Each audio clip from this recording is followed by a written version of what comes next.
তুরাগের ফ্ল্যাটে police seal মেরে দিয়েছিল। প্রতিভার মৃত্যুর পর তুরাগও শ্বশুরবাড়ির ধানমন্ডিতে চলে গিয়েছিল, যার ফলে তুরাগের ফ্ল্যাটটা এখনও তালা দেওয়া আছে আর কেউ যায়নি। চাবি পুলিশের কাছে। ভুইয়া বিলার সিকিউরিটি বাড়ানো হয়েছে। সেই ঝোপের আশেপাশে পুলিশ মোতায়েন করা হয়েছে, যাতে রক্সির ডেড বডি দিয়ে যাওয়ার সময় পুলিশ খুনিকে হাতে নাতে পাকড়াও করতে পারে। ভুইয়া বিলায় পৌঁছে আরও একবার সিকিউরিটি চেক করল নিতিন।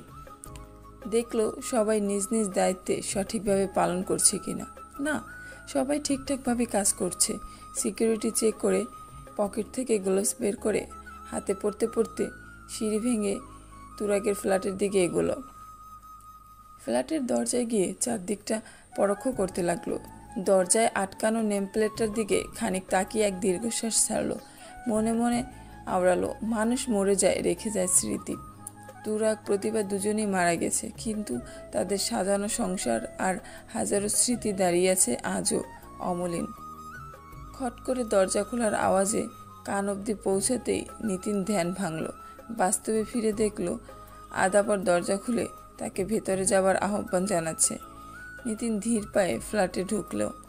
তার পেছনে অধরাও ঢুকল। অধরা এর আগে বেশ কয়েকবার এলেও নিতিন এই প্রথম আসছে তুরাগের ফ্ল্যাটে। তাই সে তার সূক্ষ্ম দৃষ্টিতে সব কিছু পরখ করার কাজে লেগে গেল। ড্রয়িং ডাইনিং রুমের প্রতিটা জিনিস নেড়েচেড়ে দেখল। নিতিনের মনে হচ্ছে এই ফ্ল্যাটে কেউ থাকে। সব কিছু কেমন পরিষ্কার, একটা ধুলোময়ও নেই। প্রতিভার মৃত্যুর পর ফ্ল্যাটটা বন্ধ থাকলে ধুলাবালি জমে যাওয়ার কথা, কিন্তু এটা পরিষ্কার কেন? তাছাড়া কিচেনটাও তেমন অগোছালো, যেন কেউ রান্না করেছে। তবে কি সত্যি এখানে কেউ থাকে? থাকলেও কিভাবে? বাইরে করা নিরাপত্তা। ফ্ল্যাট মেম্বার ছাড়া বাইরের কাউকে ভিতরে অ্যালাউ হচ্ছে না। আর ফ্ল্যাটের চাবি পুলিশের কাছে। কেউ এখানে আসবে কিভাবে? আর ফ্ল্যাটে ঢুকবে কিভাবে? মনে খটকা নিয়ে নিতিন প্রতিবার বেডরুমে গেল। বেডরুমে সব কিছু যখন খুঁটিয়ে দেখছিল, তখন গেস্ট রুম থেকে অধরার ডাক এলো। অধরা খানিক চেঁচিয়ে বলল, মিস্টার নিতিন, এদিকে আসুন। কুলু পেয়েছে ভেবে এক প্রকার দৌড়ে ডাইনিং স্পেসের পাশে অবস্থিত গেস্ট রুমে গেল। বেডরুমের দরজায় গিয়ে ভেতরে চোখ বুলাতেই নিতিন বিস্ময়ের সপ্তম আকাশে পৌঁছে গেল। তার সামনে রুমের মাঝখানে বেডের উপরে সিলিং ফ্যানের সাথে দড়ি বেঁধে সেই দড়িতে গলায় ফাঁস দেওয়া অবস্থায় ঝুলে আছে প্রভাত মির্জা। তা পা দুটো বেডের 2.5 ফুট উপরে ঝুলানো। বেডের এক কোণে কাত হয়ে পড়ে আছে 2 ফুটও লম্বা বাদামি রঙের একটা বেতের মোড়া। এই মোড়ার উপরে উঠে হয়তো গলায় ফাঁস দিয়েছে প্রভাত মির্জা। ফাঁস লাগানোর পরে মোড়াটা দিয়ে ফেলে দিয়েছে, তাই কাত হয়ে অন্যদিকে পড়ে আছে। প্রভাত মির্জার গায়ে ধবধবে সাদা পাঞ্জাবি আর সাদা পায়জামা, মাথা ডান দিকে কাত করা। জিহ্বাটা 6 কি 7 ইঞ্চি বের হয়ে ঠোঁটের ডান কোণে বাঁকা হয়ে ঝুলে আছে।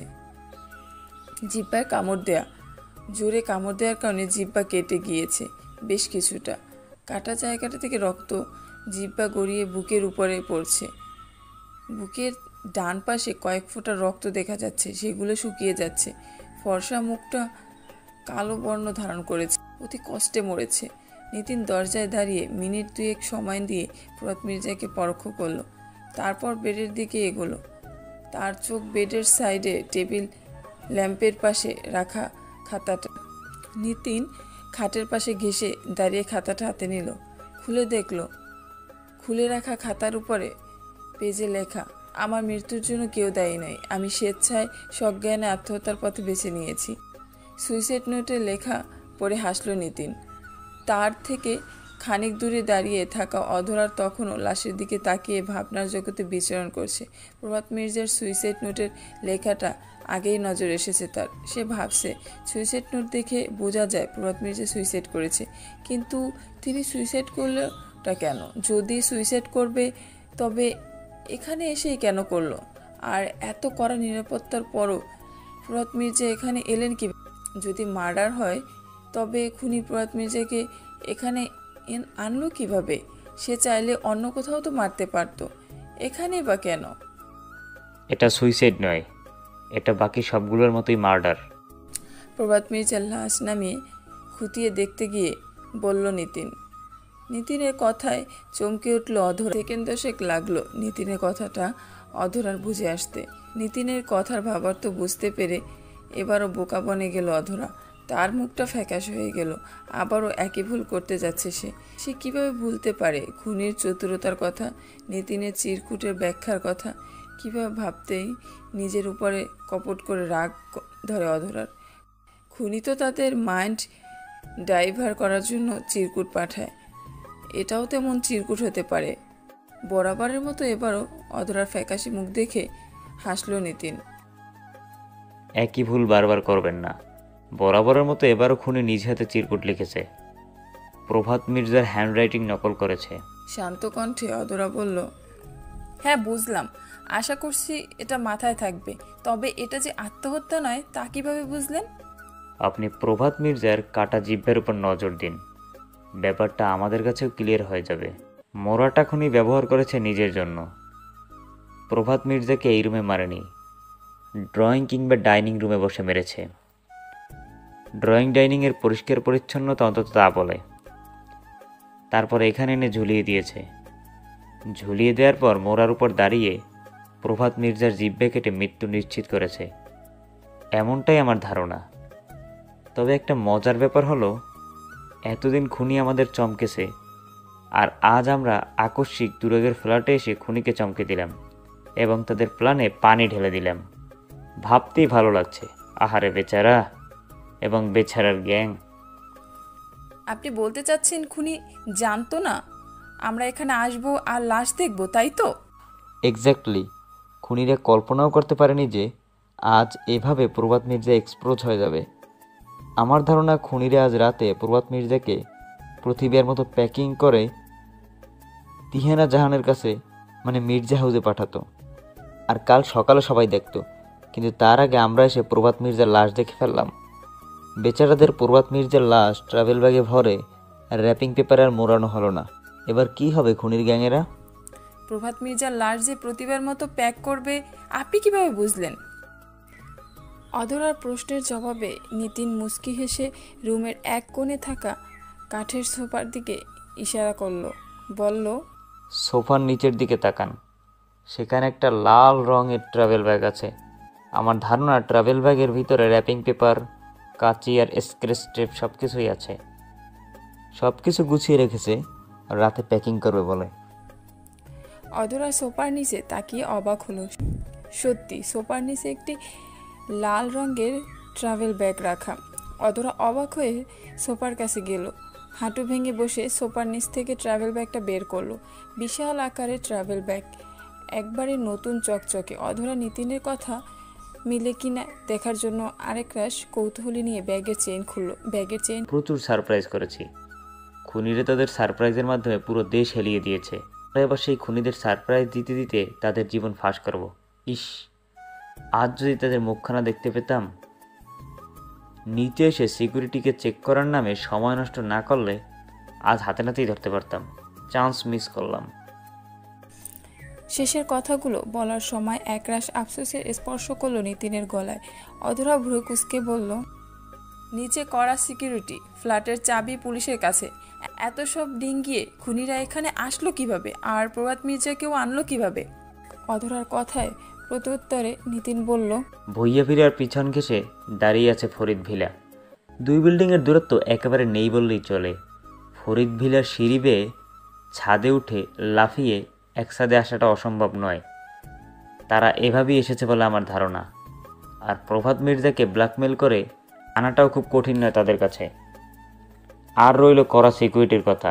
সিকিউরিটির ব্যাপারে স্পর্শই করতে পারিনি।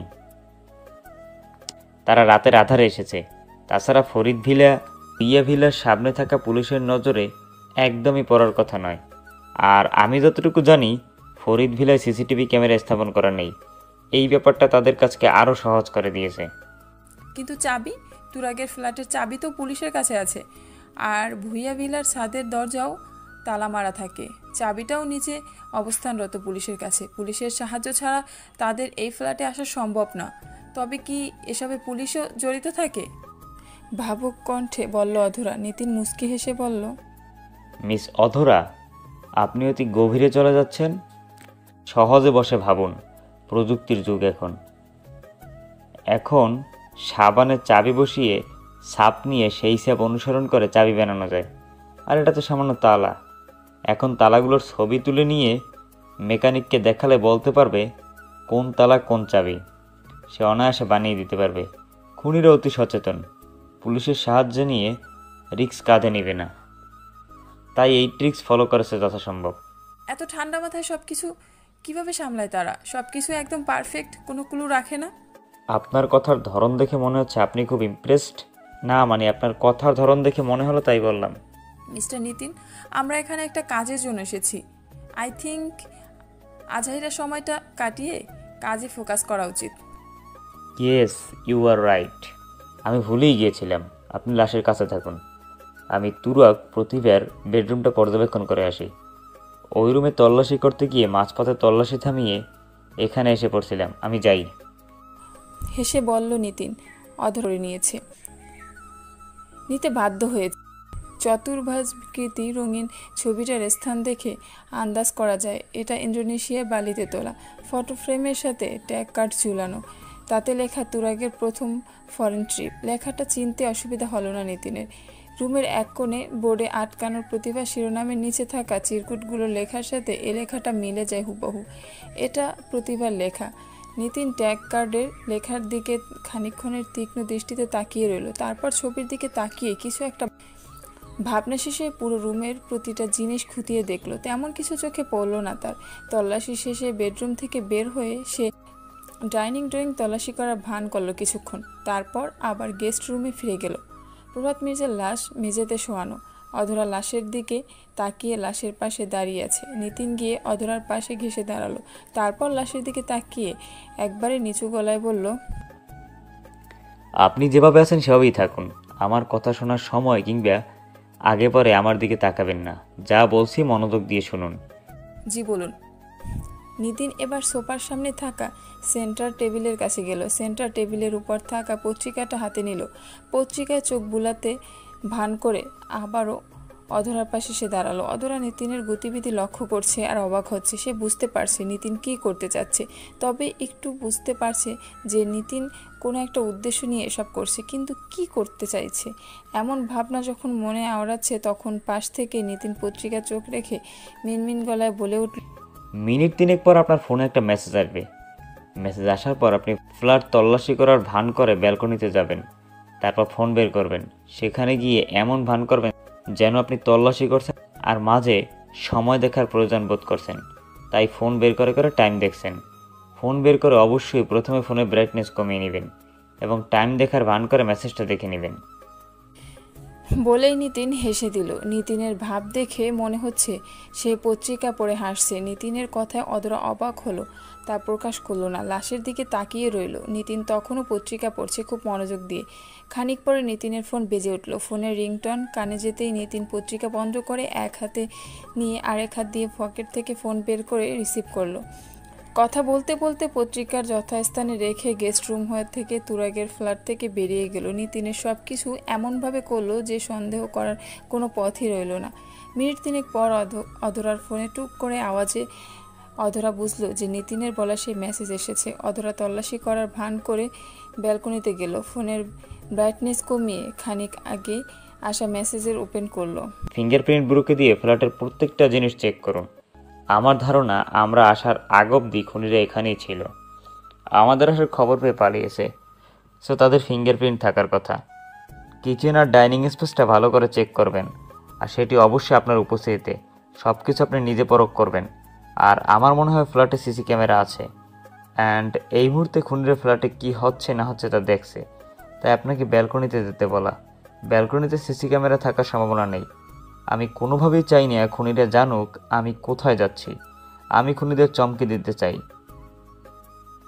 তারা আমার গন্তব্য জানলে হুঁশিয়ার হয়ে যাবে, যা আমি চাচ্ছি না।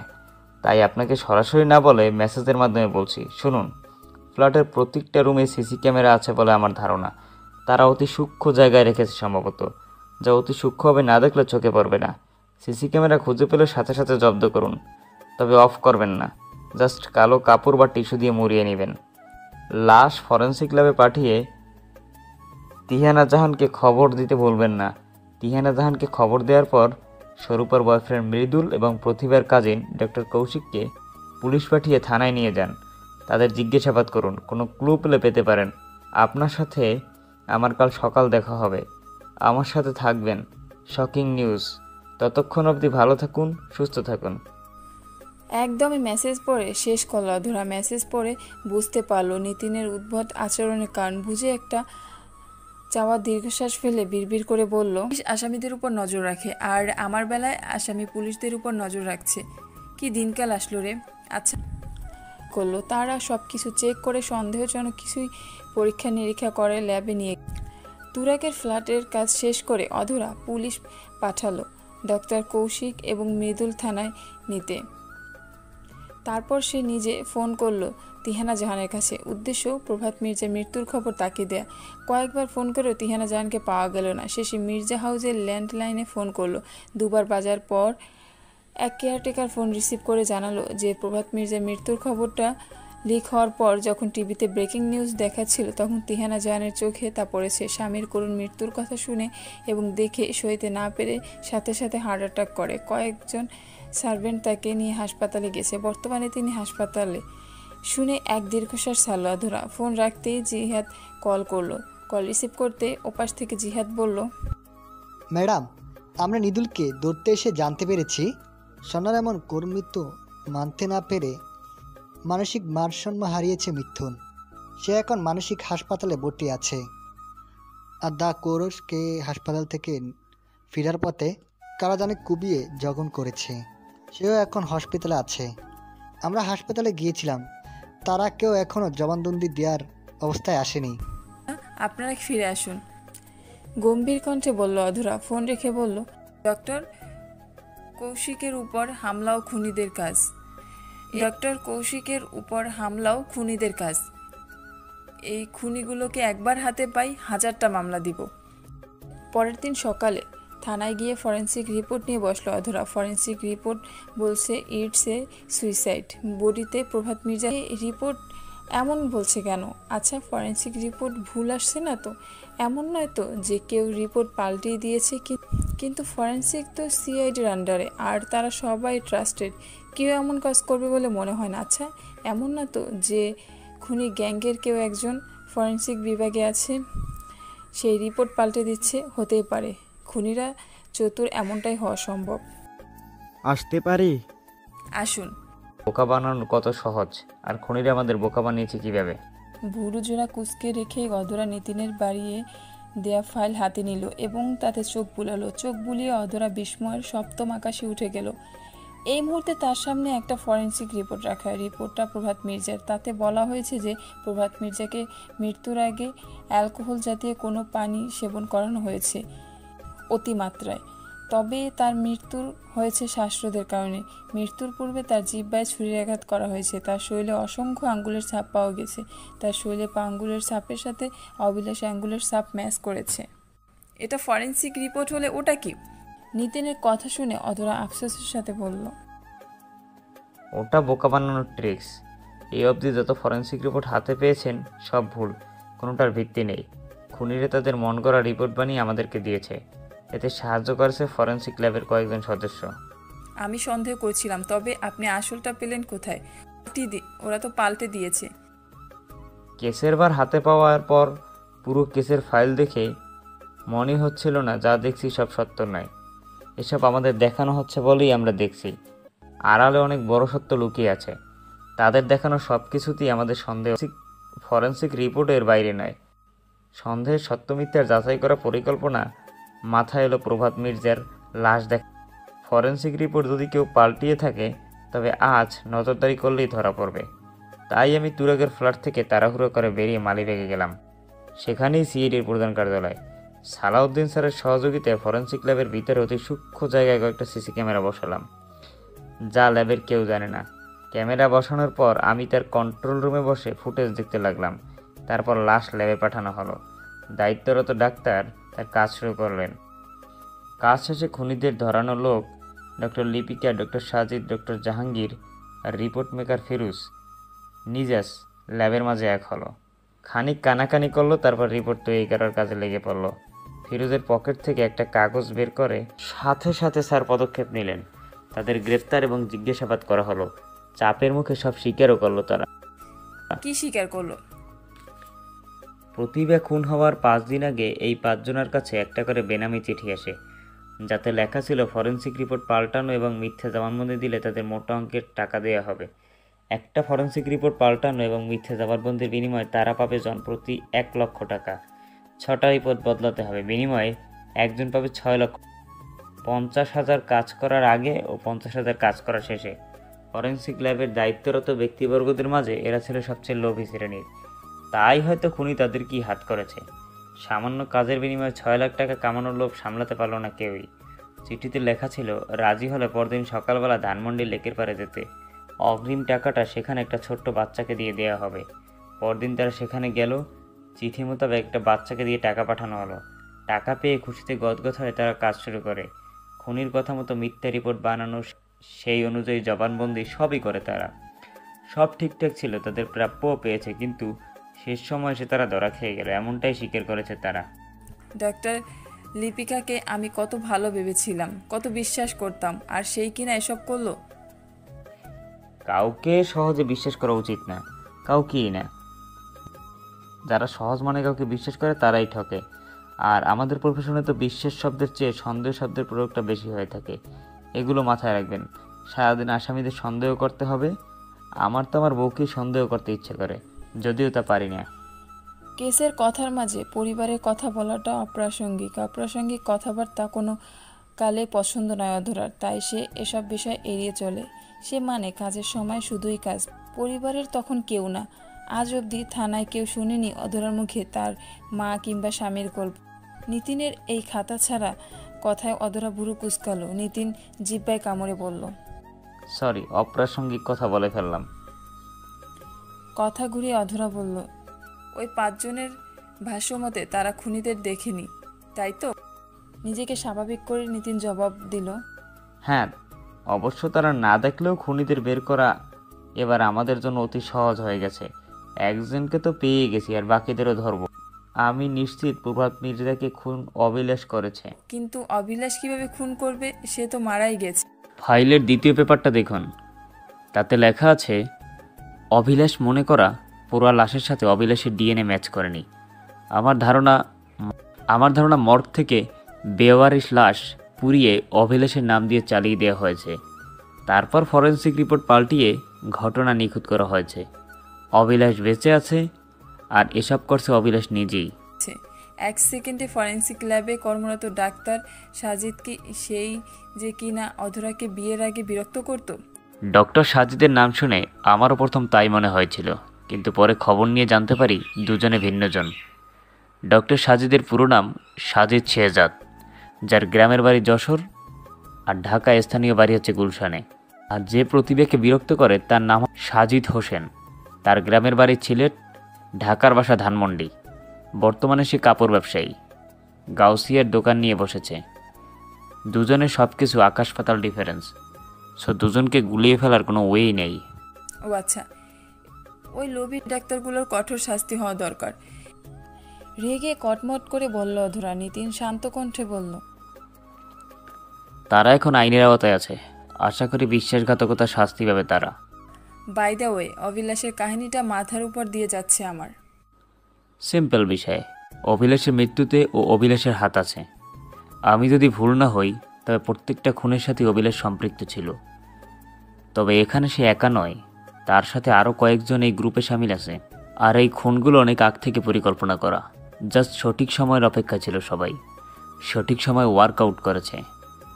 তারা পরিকল্পনা অনুযায়ী এগিয়েছে। তাই তারা প্রথমে অভিলাষকে ফাঁসিয়েছে, তারপর তাকে নির্দোষ প্রমাণ করিয়েছে, তারপর তাকে কিডন্যাপ করেছে।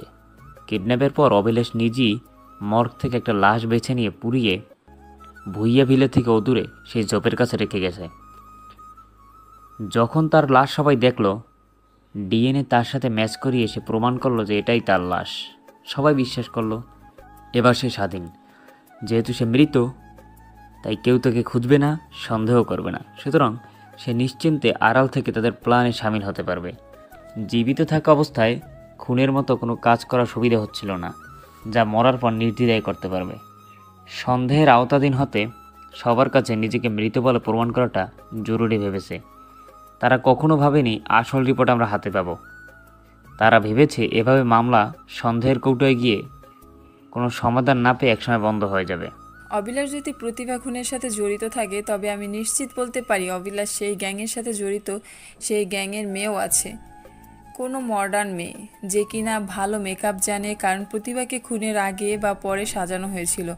আর সাজটা একদম কোনো বিউটিশিয়ান সাজের মতো পারফেক্ট ছিল। প্রতিভা নিখোঁজ এবং খুন হওয়া সবটাই ছিল গভীর রাতে, যখন কিনা কোনো পার্লার সাধারণত খোলা থাকে না। আর খুন করার প্ল্যান মাথায় রেখে পার্লারেও নিয়ে যাবে না প্রতিভাকে। তাই আমার মনে হয় কোনো মেয়ে সাজিয়েছে প্রতিভাকে। কিন্তু এখন প্রশ্ন হচ্ছে, মেয়েটাকে? তুরাগের ফ্ল্যাটে একটা মেয়ে থাকতো, কি জানি নাম মেয়েটার। শিলা। শিলাও কি প্রতিভা খুনের সাথে জড়িত আছে বলে আপনার মনে হয়? মনে হওয়ার চান্স নেই। আমি নিশ্চিত শিলা খুনের সাথে জড়িত আছে।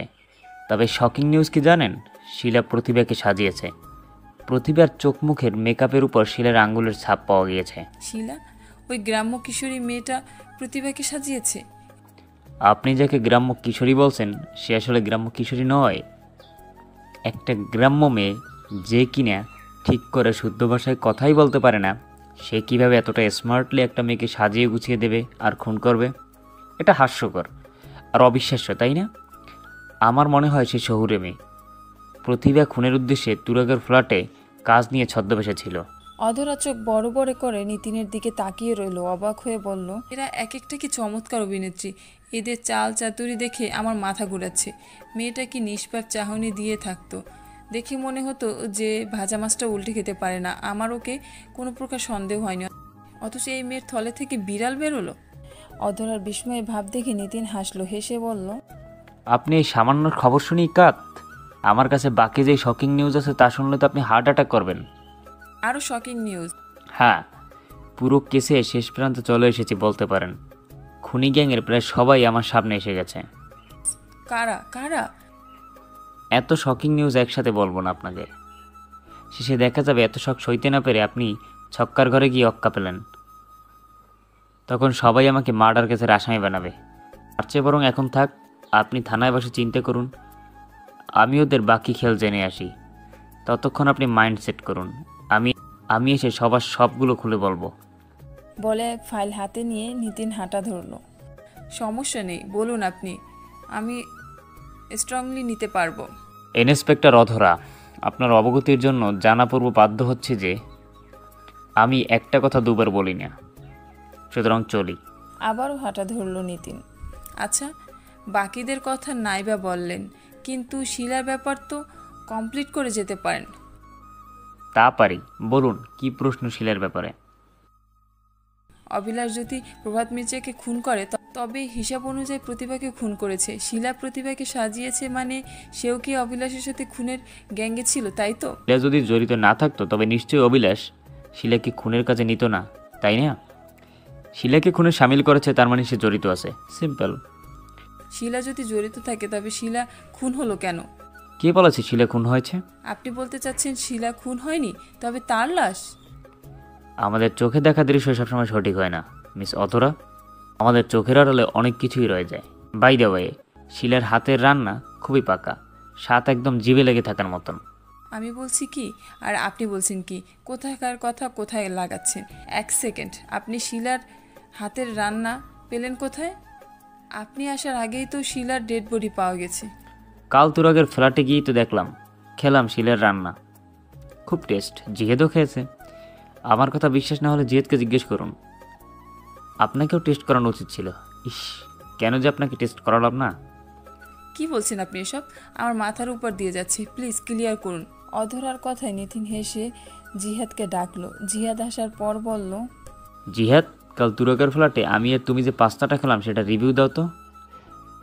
ম্যাডাম, পাস্তাটা খুব মজা ছিল, কিন্তু স্যার এক চামচের বেশি খেতে দেয়নি। অধরা এবার অবাক হয়ে জিহাদের দিকে তাকিয়ে বলল, তুমিও খেয়েছো? মার্ডার স্পটের জিনিস তো ইউজ করা নিষিদ্ধ, তবে তোমরা খেলে কিভাবে? ম্যাডাম, পাস্তাটা এত মজা ছিল যে যে তল্লাশি করার সময় ওভেনের ভিতরে দেখে আর লোভটা সামলাতে পারেনি, তাই টেস্ট করে নিয়েছি। যদিও প্রথমে টেস্ট স্যারে করেছে, তখনই এক্সপোর্ট করে খেয়েছি জাস্ট। অনেকটা গর্বের সাথে বলল জিহাদ। জিহাদের খুশি থেকে নিতিন বলল, এত টেস্টি খাবার কে বানিয়েছে জানো? তুরগের কাজের মেয়ে শিলা, যার ডেড বডি পাওয়া গেছে। মৃত ব্যক্তির রান্না সাধারণত মজাই হয়, যদিও আমি এর আগে কখনো খাইনি, তাও আন্দাজ করতে পারি। নিতিনের কথায় জিহাদ যেন আকাশ থেকে পড়ল। সে বিস্ময়ের চাপে কথা বলতে পারছে না, মাথার মধ্যে একটা কথা বাজছে। শিলা মারা গেলে তার রান্না তুরাগের ফ্ল্যাটে আসলো কিভাবে? মরার পর কেউ রান্না করতে পারে না। আচ্ছা, আমি যা খেলাম তা শিলার আত্মা রান্না করেনি তো? জিহাদ ভয়ে ভয়ে অস্ফুট স্বরে বলল, ভূত? ভূত কোথায় পেলে? বিরক্ত কণ্ঠে বলল অধরা। জিহাদ ঢোক গিলে বলল, শিলার আত্মা এসে তুরাকের প্লেটে রান্না করেছে? আমি ভূতের রান্না খেলাম? জিহাদের কথা শুনে নিতিন উচ্চস্বরে হেসে দিল। অধরা ধমকে বলল, ডট মি পুলিশ জিহাদ, একজন পুলিশ কর্মকর্তা হয়ে তুমি ভূত বিশ্বাস করো? তাও এই যুগে এসে কী সব বলো? তুরাগের ফ্ল্যাটে শিলার কোনো আত্মা টাত্তা ছিল না, ওটা শিলাই ছিল। শিলা মরেনি, সে জীবিত। তাহলে লাশ? কাপা গলায় বলল জিহাদ। নিতিন হেসে বলল, মিস অধরা, আর তুমি বসে বসে সমাধান করো। শিলা মারা গেলে ফ্ল্যাটে আসলো কীভাবে, আর না মারা গেলে লাশ আসলো কীভাবে? এই দুইটা প্রশ্ন উত্তর বের করো, আমি যাই। বলে জিহাদ আর অধরাকে চিন্তার সাগরে ছেড়ে দিয়ে নিতিন চলে গেল। দুপুর 2টো নাগাদ নিতিন মিরপুর থানায় পৌঁছালো। 6 ফুটের ফর্সা শরীরটাকে আজ বেশ উৎফুল্ল দেখাচ্ছে। সকালের পরা সিআইডি ইউনিফর্ম